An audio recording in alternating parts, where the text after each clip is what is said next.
First match যদি দেখে থাকেন যে ভুটান কিন্তু বেশ, তারা হচ্ছে আমরা সাফে যে টিমটাকে দেখেছি সেখান থেকে তারা অনেকটা এখন এখন হচ্ছে বেটার জায়গাতে আছে। তারপরে আমাদের মেয়েরা হচ্ছে সবাই চেষ্টা করেছে তাদের স্বাভাবিক ফুটবলটা খেলার, এবং রেজাল্টও পেয়েছি। এবং গত ম্যাচের যে ছোট ছোট ভুল ত্রুটিগুলো ছিল সেগুলোকে সংশোধন করে নেক্সট ম্যাচটাও যেন হচ্ছে দেশবাসীর জন্য জয় দিতে পারি, সেই টার্গেট নিয়ে মাঠে নামবো। যেটা ম্যাচ খেলছি সেটাতে হ্যাট্রিক করছি, সামনের ম্যাচে যেন আরো বেশি গোল দিয়ে আরো ভালো জিতে যেন বাংলাদেশে ফিরে যেতে পারি।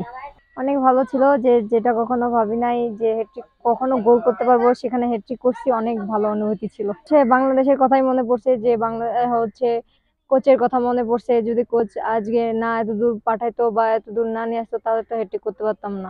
আমাদের মোট টার্গেটটা হচ্ছে সাবকে নিয়ে।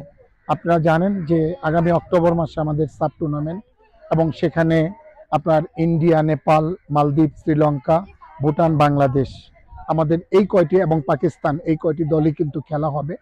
আমি মনে করি আমাদের কিন্তু বাংলাদেশের কিন্তু মূল প্রতিদ্বন্দ্বী কিন্তু ভারত এবং নেপাল। সেই ক্ষেত্রে আমরা এখানে দুটি প্রস্তুতি ম্যাচ খেলতে এসছি। আমরা দীর্ঘ কয়েকদিন যাবত একসঙ্গে আছি, একসঙ্গে আমরা প্র্যাকটিস করছি। এখানের আবহাওয়াও খুব ভালো, এবং আমাদের যে যে মাঠে আমরা প্র্যাকটিস করছি এবং যে মাঠে আমাদের একটা ম্যাচ হয়েছে অবশ্যই খুবই সুন্দর। এটা আমাদের একটি বাড়তি অনুপ্রেরণা জুগিয়েছে আমাদের খেলোয়াড়দের ভিতরে। আর যেহেতু আমরা দেশ থেকে দেশের বাইরে এসেছি, দেশের বাইরে এসে একটা এনভায়রনমেন্ট আমরা পেয়েছি, একটা ভালো হোটেলে আমরা একসঙ্গে আছি, এবং সেই সঙ্গে একসঙ্গে আমরা ভালো খাবার দাবার সবকিছু আমরা ভালো কিছু আমরা পাচ্ছি। এবং আমার দৃঢ় বিশ্বাস যে আমার মেয়েরা সবাই ভালো আছে, সুস্থ আছে, ডিসিপ্লিনের ভিতরে আছে, তাদের ভিতরে দেশপ্রেম আছে, তাদের ভিতরে একটা ঐক্য কাজ করছে। এবং এদেরও কিন্তু মাথায় একটা জিনিস, যে আমাদের মূল টার্গেট কিন্তু সাবকে নিয়ে। ভুটানের সঙ্গে আমাদের এটা প্রস্তুতমূলক ম্যাচ, এবং আমরা একটা ম্যাচ খেলেছি, এবং সেই ম্যাচে আমরা 5-1 গোলে জয়লাভ করেছি।